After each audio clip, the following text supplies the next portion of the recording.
ఓం శాంతి.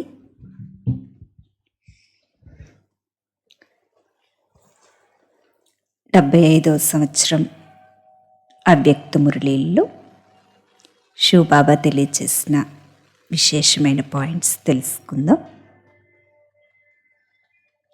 5/9/75 ఈ మురళీలో బాబా తెలియచేసిన విశేషమైన పాయింట్స్.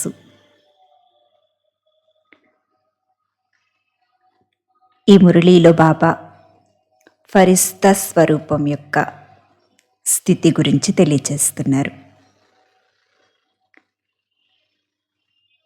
మీరు ఫరిస్తాలు అంటే ఆ స్థితి మీలో కనిపించాలి అంటున్నారు బాబా. ఫరిస్తా స్వరూపం యొక్క ప్రకాశం ఇతర ఆత్మలకి కూడా ప్రకాశ రూపంగానే కనిపించాలి. ఫరిస్తా ఆత్మలు అంటే ప్రకాశ స్వరూపంతో ఉండేటువంటి ఆత్మలు. ఆ ప్రకాశ స్వరూపం ఇతర ఆత్మలకి కూడా అనుభవం కావాలి. చూడండి, హద్దులో ఏదైనా సినిమాలో కానీ నాటకంలో కానీ పాత్ర అభినయించేటువంటి పాత్రధారులు చాలా సుందరంగా కనిపిస్తారు. దేని కారణంగా? లైట్స్. ఆ లైట్స్ యొక్క ఫోకస్ కారణంగా వాళ్ళు పాత్ర అభినయించకముందు ఎలా ఉన్నప్పటికీ ఆ పాత్ర అభినయించేటప్పుడు ఆ అలంకరణ ద్వారా, లైట్స్ ద్వారా చాలా సుందర స్వరూపంగా కనిపిస్తారు. అదే సాధారణ జీవితంలో అయితే వారికి ఆ కాంతి ఉండదు.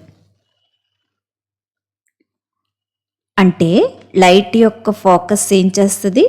వారి ముఖ కవలికల్ని కూడా పరివర్తన చేసేస్తుంది. సాధారణ జీవితంలో చూస్తే వారి ముఖం ఒకలా ఉంటుంది.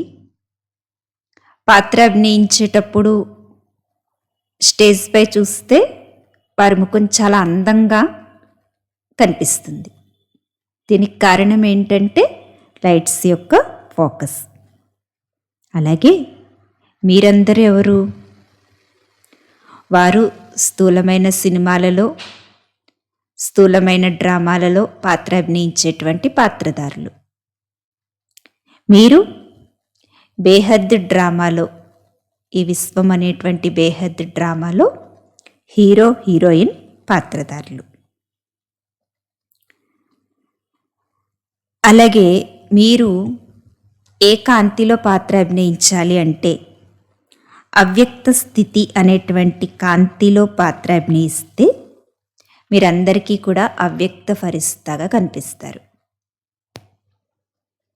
స్థూలంగా మన శారీరక రూపం ఎలా ఉన్నప్పటికీ, మన స్థితి ఎలా ఉన్నప్పటికీ, ఎప్పుడైతే మనం ఈ బేహద్ డ్రామాలో ఈ శరీరానికి అతీతంగా అవ్యక్త స్థితిలో స్థితులయ్యేటువంటి పాత్రను అభినయిస్తామో అప్పుడు మనం కూడా బయట ప్రపంచంలో ఆత్మలుగా ఆ ప్రకాశం ఎలాగైతే వారిని చాలా సుందరంగా కనిపించేలా చేస్తుందో అలాగే మన యొక్క అవ్యక్త స్థితి అనే ప్రకాశం ఆత్మలకి అవ్యక్త ఫరిస్తా స్థితిని అనుభవం చేయిస్తుంది. అప్పుడు ఈ సాకార శరీరం కనిపించదు. మీరు సాకారీ లోకంలో ఉన్నట్లు ఆత్మలకు అనిపించదు, సూక్ష్మలోకంలో ఉన్నట్లుగా అనిపిస్తుంది.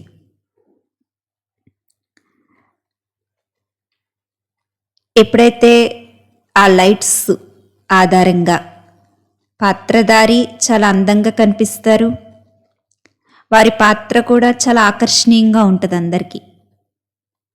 అలాగే మీరు కూడా అవ్యక్త స్థితి అనేటువంటి ప్రకాశాన్ని తయారు చేసుకుని ఎప్పుడైతే పాత్ర అభినయిస్తారో ఆ పాత్ర అందరినీ ఆకర్షిస్తుంది.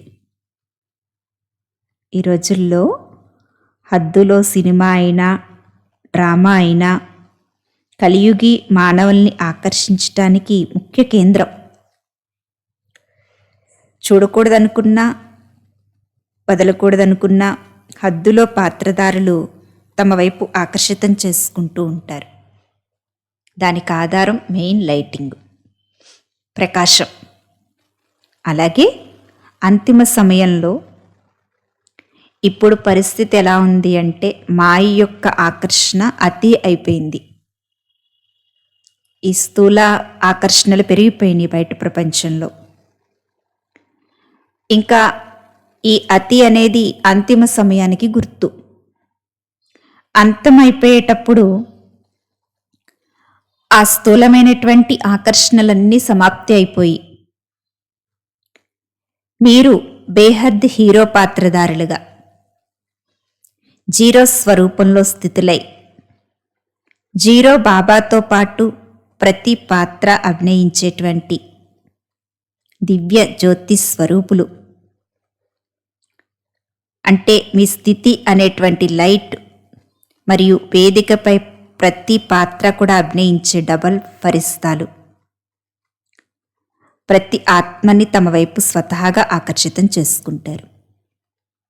ఇప్పుడు బయట ప్రపంచంలో మాయా షో ఎక్కువైపోయింది కనుక ఈ మాయా ఆకర్షణలన్నీ ఆత్మల్ని ఆకర్షిస్తున్నాయి.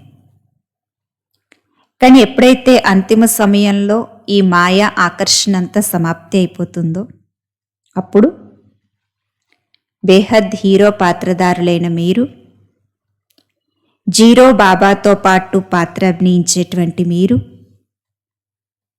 దివ్య జ్యోతి స్వరూపులైనటువంటి మీరు, డబల్ లైట్ ఫరిస్తాలైనటువంటి మీరు ఆత్మల్ని ఆకర్షితం చేసుకుంటారు.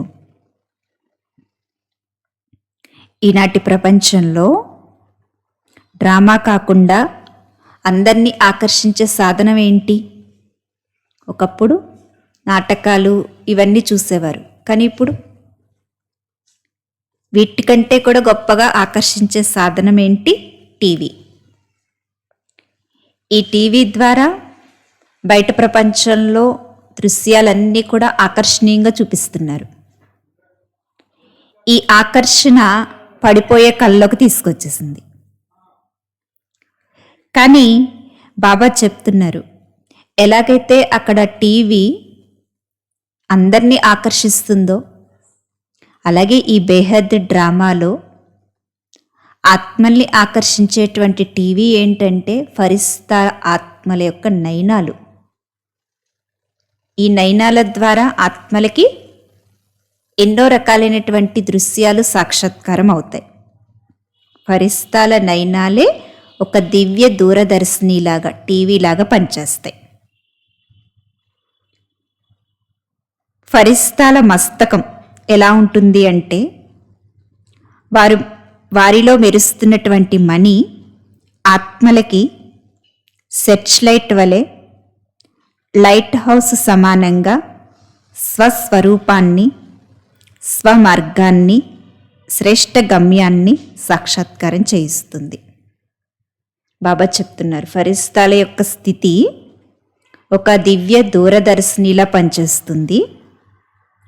వారి మస్తకం ద్వారా ఆత్మలకి స్వస్వరూపం కనిపిస్తుంది, స్వయం యొక్క మార్గం కనిపిస్తుంది, శ్రేష్ఠ గమ్యం కూడా కనిపిస్తుంది.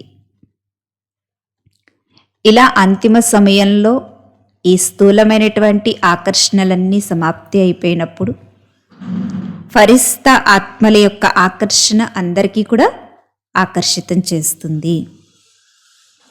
ఫరిస్తాల యొక్క మాట ఎలా ఉంటుందో చెప్తున్నారు బాబా.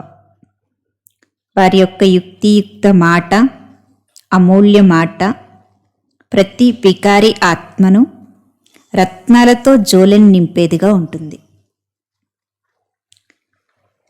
దేవతలు కూడా భక్తులకి ప్రసన్నమై పూలవర్షం కురిపించారు అని మహిమ ఉంది కదా. అలాగే శ్రేష్ఠాత్మలైన మీ ద్వారా విశ్వాత్మలకు సర్వశక్తులు, సర్వగుణాలు, సర్వ వరదానాల పూలవర్షం సర్వుల కోసం కురుస్తుంది. అంతిమ సమయంలో ఫరిస్తాలైన మీ ద్వారా ఎలాంటి సేవ జరుగుతుందో చెప్తున్నారు బాబా. ఫరిస్తాలైనటువంటి మీ నయనాలు ఒక దివ్య దూరదర్శినిలా పనిచేస్తాయి. మీ మస్తకం యొక్క మణి అనేక ఆత్మలకి సాక్షాత్కారాలు చేయిస్తుంది. అలాగే మీ యొక్క మాట, అమూల్య మాట పికారి ఆత్మను నిండుగా చేస్తుంది. మీ ద్వారా అందరూ సర్వశక్తులు, సర్వగుణాలు, సర్వ వరదానాలు పొందే సమయం వస్తుంది. అందుకే దేవతలు భక్తులకి పూలవర్షం కురిపించారు అనే మహిమ వచ్చింది అని చెప్తున్నారు బాబా. అప్పుడు మిమ్మల్ని అందరూ దేవతగా అనగా ఇచ్చేవారిగా భావించి ద్వాపరయుగం నుండి దేవతల యొక్క మహిమ పూజ కూడా చేస్తూ వచ్చారు. అంతిమ సమయంలో సర్వాత్మలు, దీనిలో కూడా విశేషంగా భారతవాసి ఆత్మలు, దేవతా ధర్మం అంతిమం వరకు వృద్ధి పొందే ఆత్మలు, సత్యుగంలో మీ దేవతా రూపం యొక్క పాలన పొందరు కనుక ఈ ధర్మం వృద్ధి అయ్యే సమయం మొదలుకుని అంతిమం వరకు మీ దేవతా రూపాన్ని, దాతా రూపాన్ని, వరదాతా రూపాన్ని అనుభవం చేసుకుంటారు. అంతిమ దేవతా రూపం ద్వారా పొందిన అనేక ప్రాప్తుల యొక్క సంస్కారాలు, స్మృతులు సర్వాత్మల్లో నిండిపోతాయి. అంతిమ సమయంలో ఫరిస్తాలైనటువంటి మీ ద్వారా విశేషంగా భారతవాసీలు సత్యయుగంలోకి రాకపోయినా అంతిమ సమయంలో సాక్షాత్కారాల ద్వారా మీ యొక్క స్థితిని అంతా కూడా వారి స్మృతిలో నింపేసుకుని వారు పొందినటువంటి ప్రాప్తులన్నీ కూడా గుర్తుపెట్టుకుని మరలా మిమ్మల్ని ద్వాపరయుగం నుంచి ఆ స్మృతుల ద్వారా పూజ చేస్తూ, మహిమ చేస్తూ మీ యొక్క సంపూర్ణ స్థితిని వారు ప్రపంచ ఆత్మలకి తెలియచేస్తూ ఉంటారండి. సత్యయుగి సృష్టిలోకి రారు వారు, కానీ ద్వాపరయుగంలోకి వచ్చేటప్పుడు కూడా అంతిమ సమయంలో మీ ద్వారా చేసుకున్నటువంటి సాక్షాత్కారాలన్నీ కూడా స్మృతిలోకి తెచ్చుకుని అవన్నీ కూడా ప్రత్యక్షం చేసి ద్వాపరయుగంలో మీ పూజ, మహిమ చేయటం ప్రారంభిస్తారు. ఈ స్థితి కూడా ఎవరికి వస్తుంది? ఎవరైతే ఫరిస్తా స్థితిని తయారు చేసుకుంటారో ఆ ఆత్మలకే ఇలాంటి మహిమ జరుగుతుంది. అంతిమ సమయంలో డబల్ లైట్ స్థితే బాబాని ప్రత్యక్షం చేస్తుంది, ఫరిస్తా స్థితే బాబాని ప్రత్యక్షం చేస్తుంది. ఈ డబల్ లైట్ స్థితి ద్వారా జీరో, హీరో ఇద్దరు ప్రత్యక్షమైపోతారు. జీరో అయిన బాబా ప్రత్యక్షమైపోతారు, హీరో పాత్రధారి లేని మీరు కూడా ప్రత్యక్షమైపోతారు. కనుక బాబా ఈ మురళిలో విశేషంగా అంతిమ సమయంలో ఫరిస్తా స్థితి ద్వారా ఏ విధంగా సేవ జరుగుతుంది, ఆ సేవ ద్వారా అనుభవం చేసుకున్నటువంటి ఆత్మలు ద్వాపర యుగం నుంచి మీ యొక్క పూజ, మహిమ ఏ విధంగా చేస్తారు అనేది మనకి తెలియచేశారు. కనుక అంతిమ సమయం యొక్క సేవ ఏంటంటే ఈ మాయా ఆకర్షణలన్నీ సమాప్తి అయిపోయినప్పుడు ఫరిస్తా ఆత్మలైనటువంటి మీ ద్వారా, మీ నయనాల ద్వారా, మస్తకం ద్వారా, మీ స్థితి ద్వారా ఆత్మలకి సాక్షాత్కారాలు, అనుభవాలు, వరదానాలు పొందేటువంటి సేవ జరుగుతుంది అని చెప్తున్నారు బాబా. 6-9-75 మురళిలో బాబా చెప్తున్నారు. ముఖ్యంగా బాబా పిల్లలైనటువంటి మీకు 3 కంబైన్డ్ స్వరూపాలు ఉన్నాయి. 1 అనాది కంబైన్డ్ రూపం, 2 సంగమయుగి కంబైన్డ్ రూపం, 3 భవిష్య కంబైన్డ్ రూపం. అనాది కంబైన్డ్ రూపం అంటే ఆత్మ మరియు శరీరం. ఇది అనాది డ్రామాలో నిర్ణయం అయిపోయి ఉంది.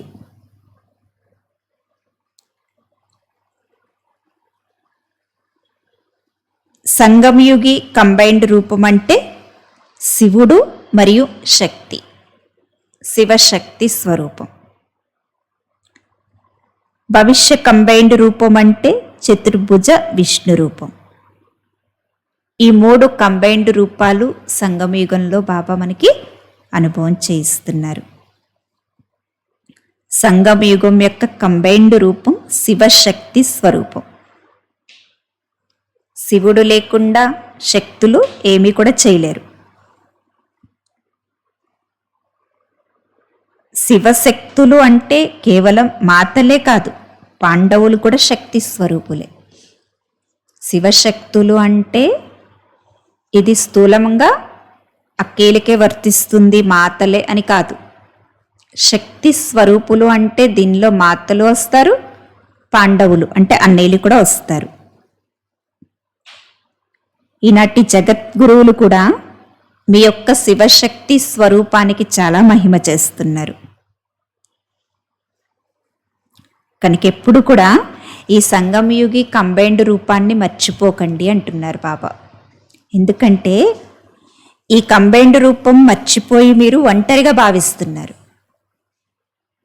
కానీ సంగమయుగంలో మీకు విశేషంగా తోడు ఎవరు అంటే శివుడు. ఈ తోడును మనం ఎప్పుడు మర్చిపోకూడదు. బాబా తోడుని మర్చిపోతే నిర్బలంగా బలహీనంగా అయిపోతాం.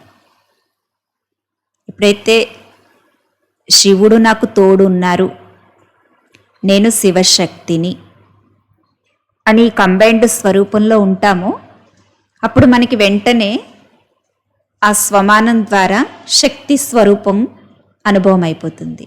ఒక శక్తి మనలో నిండుతుంది. బాబా యొక్క ఈ కంబైన్డ్ రూపాన్ని మనం మర్చిపోయినప్పుడు నిర్బలంగా అయిపోతాం, బలహీనంగా కూడా అయిపోతాం. నిరంతరం సహజ స్మృతికి యుక్తి ఏంటంటే మీ కంబైన్డ్ రూపాన్ని స్మృతిలో పెట్టుకోండి. ఈ శివశక్తి స్వరూపాన్ని గుర్తుపెట్టుకుంటే చాలు, నిరంతరం బాబా స్మృతి ఉంటుంది మనకి, ఇంకేం అవసరం లేదు. ఎప్పుడైతే నిరంతరం నేను శివశక్తి స్వరూపాన్ని అని ఈ శక్తిశాలి స్మృతిలో ఉంటారో అప్పుడు కలలో కూడా మీకు బలహీన సంకల్పాలు రావు. మీరెప్పుడు కూడా బలహీనమవ్వరు, నిర్బలత రాదు. మీకు మేల్కుంటూ నిద్రపోతూ ఇదే కంబైన్డ్ రూపాన్ని స్మృతి ఉంచుకోండి, నేను శివశక్తిని.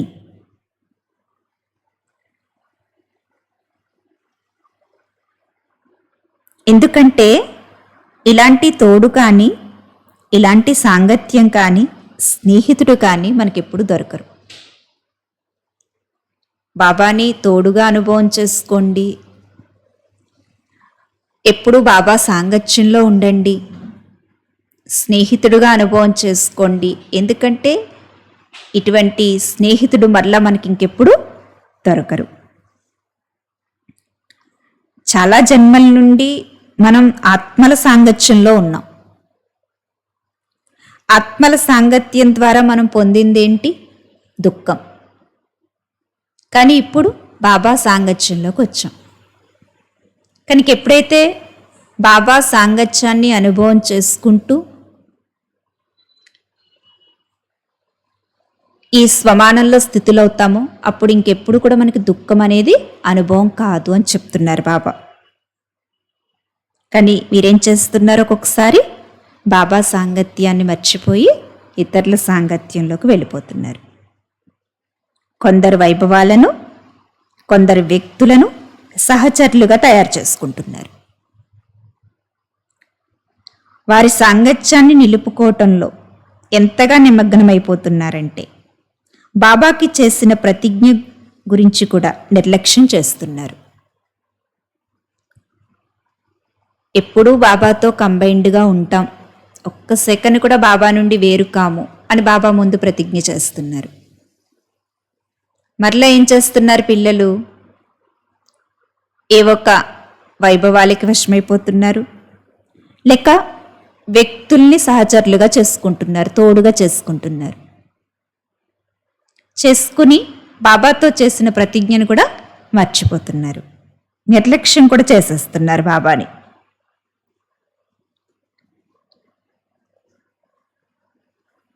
ఇలాంటి ఆట ఆడుకుంటున్నారంటే పిల్లలు, గారడీ ఆట.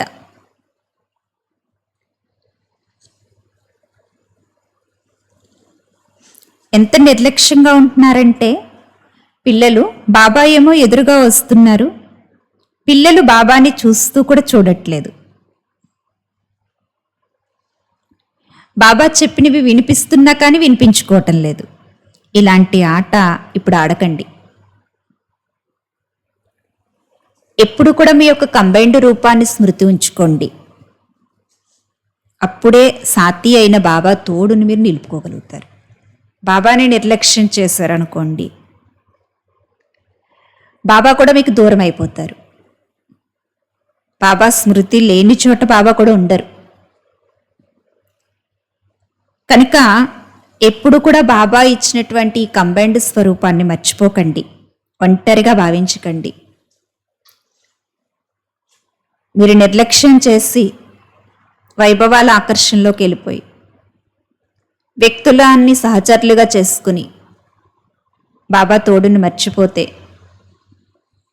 బాబా చెప్తున్నా వినిపించుకోకపోతే, బాబా ఎదురుగా వస్తున్న బాబాని చూడకపోతే మీరు జీవితంలో ఉదాసీనతలోకి వచ్చేస్తారు. బాబా తోడు ఎప్పుడైతే వదిలేశారో అప్పుడు మీకు వచ్చేది ఉదాసీనత, నిర్బలత, బలహీనత. అసలు ఈ సంగమయుగంలో అతీంద్రియ సుఖాన్ని అనుభవం చేసుకోవాలి. మీరు సర్వ సంబంధాలతో సంపన్న జీవితాన్ని అనుభవం చేసుకోవాలి. సర్వ ప్రాప్తులతో నిండుగా అవ్వాలి.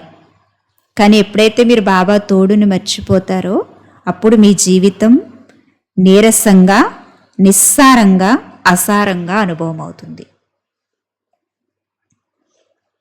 మీరు త్రినేత్రులు,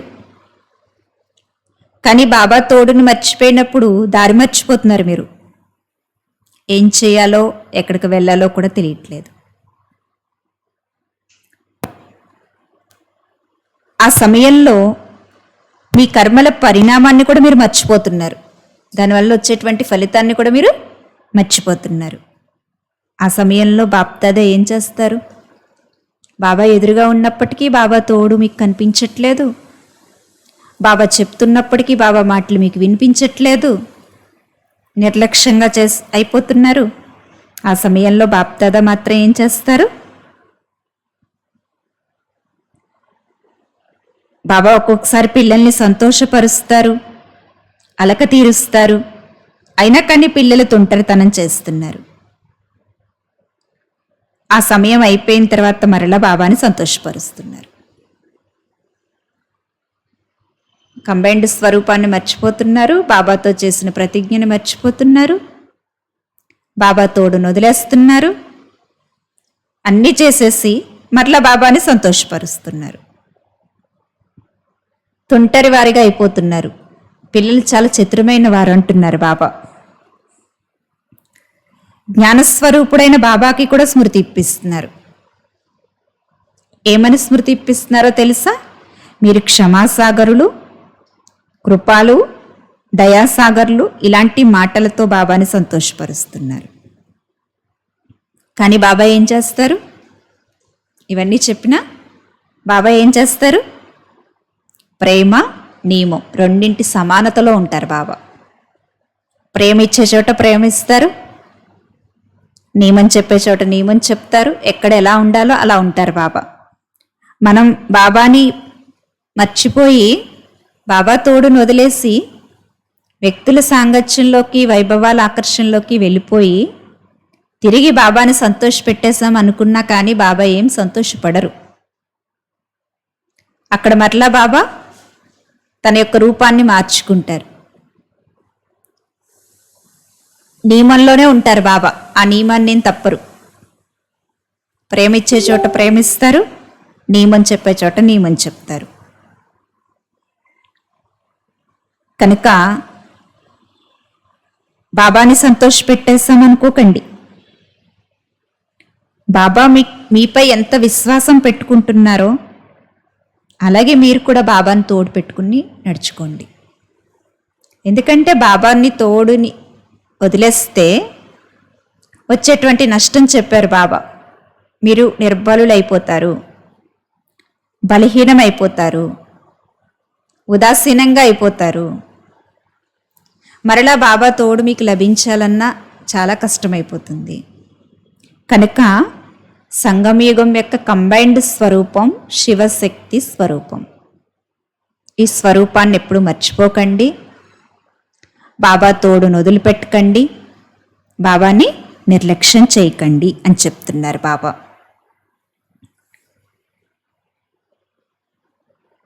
9:9:75 అవ్యక్త మురళిలో బాబా చెప్తున్నారు, మీరందరూ చాలా అదృష్ట సితారలు. మీ అదృష్టం అనేటువంటి మెరుపు ఎప్పుడూ మెరుస్తూ ఉండాలి. ఎన్నో పరిస్థితులు వస్తాయి, కానీ పరిస్థితులు అనే మేఘాలలో మీ అదృష్టం దాగిపోకూడదు. స్థూల సితారలు స్థానాన్ని మార్చేస్తాయి, అలా మీరు స్థానాన్ని మార్చకూడదు అంటున్నారు బాబా. అదృష్ట సితారలు అంటే మీ అదృష్ట రేఖలో ఎప్పుడూ ఎక్కే కల, అటు ఇటు కదలటం, ఆగిపోవటం, పడిపోవటం, ఇలాంటి స్థితి మీకు ఉండకూడదు అంటున్నారు బాబా. ఎందుకంటే సంగమయుగంలో అదృష్ట రేఖని తయారు చేసేటువంటి తండ్రితో మీరు పాత్ర అభినయిస్తున్నారు. మన అదృష్ట రేఖని పరివర్తన చేస్తున్నారంట బాబా. లౌకిక జీవితంలో ఉన్నటువంటి అదృష్టానికంటే బాబాని తెలుసుకున్న తర్వాత ఇంకో 100 రెట్లు పెరిగేలాగా మన అదృష్టాన్ని బాబా తయారు చేస్తున్నారు, పరివర్తన చేసేస్తున్నారు. ఆ తండ్రి మీతో ఉన్నారు. అలాంటి అదృష్ట సితారులు మీరు. స్థూల సితారల్లాగా స్థానాలు మార్చటం, పడిపోవటం, ఆగిపోవటం ఇలాంటి కలల్లోకి వెళ్ళకండి. మన అదృష్టం ఎలా ఉండాలి అంటే శ్రేష్టంగా ఉండాలి, అవినాశిగా ఉండాలి. ఎందుకంటే ఇలాంటి అదృష్టం ఏ ఆత్మ తయారు చేసుకోలేదు. సంగమయుగంలో మనకి దొరికినటువంటి మొట్టమొదటి అదృష్టమే బాబాని పొందటం. ఇదెవరికీ లేదు. బాబా ఎవరు అంటే అదృష్టాన్ని పరివర్తన చేసేటువంటి తండ్రి. మన అదృష్టాన్ని శ్రేష్టంగా తయారు చేస్తున్నారు బాబా, అవినాశిగా. ఇదేదో ఒక జన్మకి కాదు, 21 జన్మలకి మన అదృష్టాన్ని అవినాశిగా తయారు చేస్తున్నారు. ఇలాంటి అదృష్టం కొద్ది మందికే ఉంటుంది.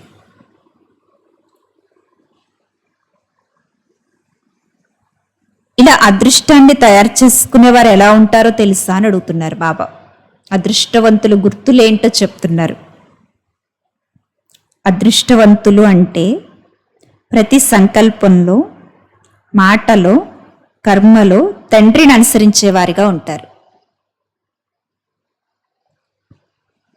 ప్రతి మాటలో నమ్రత, నిర్మాణత, అంతగానే మహానత ఉంటుంది. వారి సంకల్పం బాబా సమానంగా విశ్వ కళ్యాణం అనే సేవార్థం ఉంటుంది. అదృష్టవంతులు గుర్తులు చెప్తున్నారు బాబా. ఒకవైపు బేహద్ యజమానిగా, మరొక వైపు విశ్వ సేవాదారి ఆత్మగా ఉంటారు. ఒకవైపు అధికారి స్థితి యొక్క నశాలో ఉంటారు, రెండో వైపు సర్వులకి గౌరవం ఇచ్చేవారిగా ఉంటారు.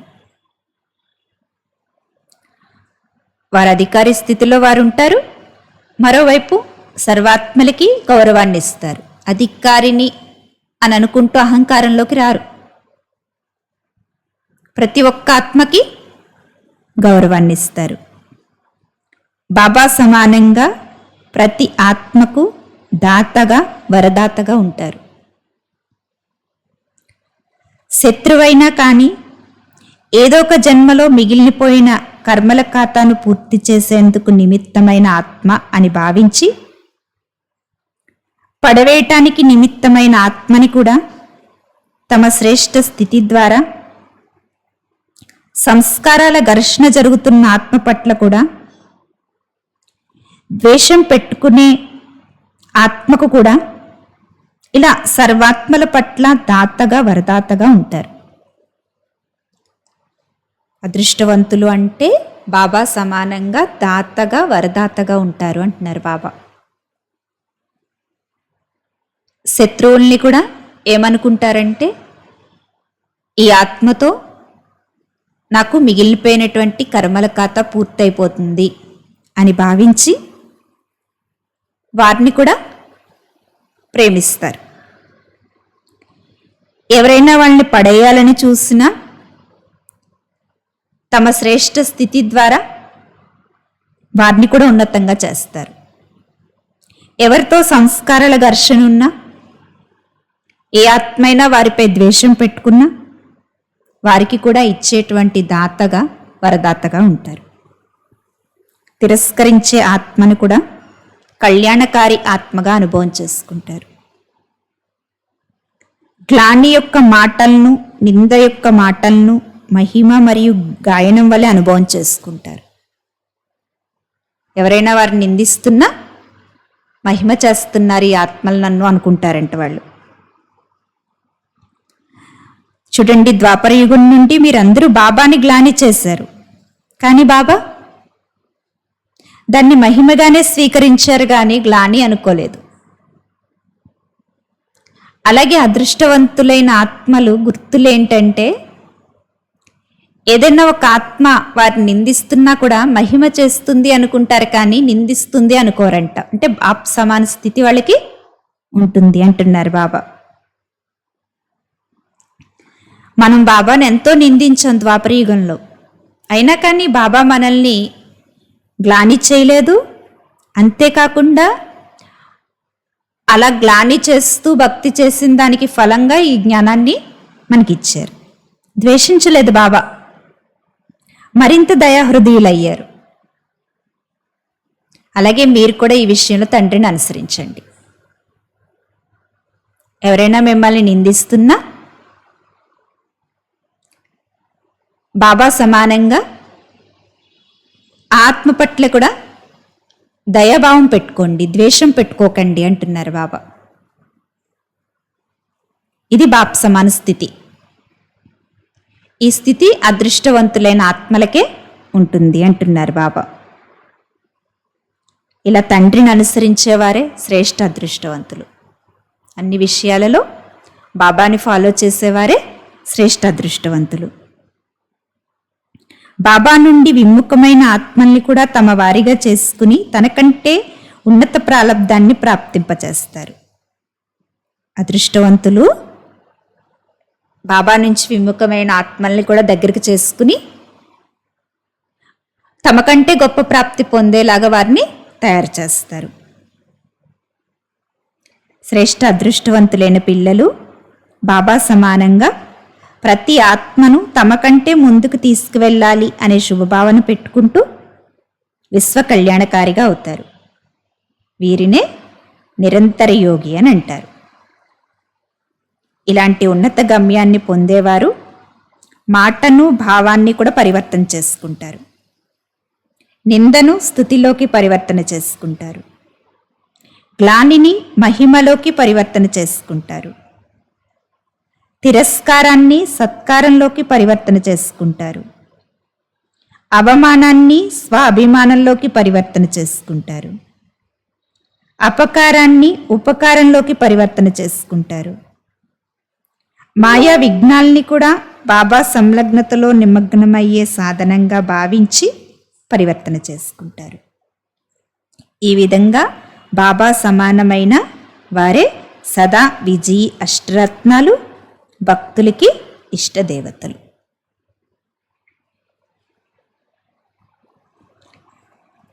అదృష్టవంతుల యొక్క గుర్తులు చెప్పారు బాబా పైన. ఎవరైతే అలాంటి సంస్కారాల్ని తయారు చేసుకుంటారో వారే విజయరత్నాలు, భక్తులకి ఇష్టదేవతలు. మరి ఇలాంటి స్థితి మీకుందా పరిశీలించుకోండి. బాబా యొక్క అద్భుతాన్ని చూసి అద్భుతం అంటం కాదు, మీరు అద్భుతం చేసేవారుగా కావాలి. వీరినే ఫాలో ఫాదర్ అంటారు. ఇప్పుడు సమయం ఎలాంటిది? అంతిమ సమయం కనుక మీ స్థితిని కూడా సంపూర్ణంగా తయారు చేసుకోండి. పురుషార్థం యొక్క వేగం, స్థితి మధ్యమంగా ఉండకూడదు. అంతిమ సమయం కాబట్టి చాలా వేగంగా పురుషార్థం చెయ్యాలి అని చెప్తున్నారు బాబా. కనుక ఈ మురళీలో బాబా అదృష్టవంతులైన ఆత్మల యొక్క గుర్తులు చెప్పారు. ఈ గుర్తుల ద్వారా పరిశీలించుకుని శ్రేష్ఠ అదృష్టవంతులుగా ఎంతవరకు తయారయ్యారు అనేది పరిశీలించుకోండి అంటున్నారు బాబా. ఆత్మిక తండ్రికి ఆత్మిక పిల్లల యొక్క ప్రియ స్మృతులు మరియు నమస్తే నమస్తే. ఓం శాంతి.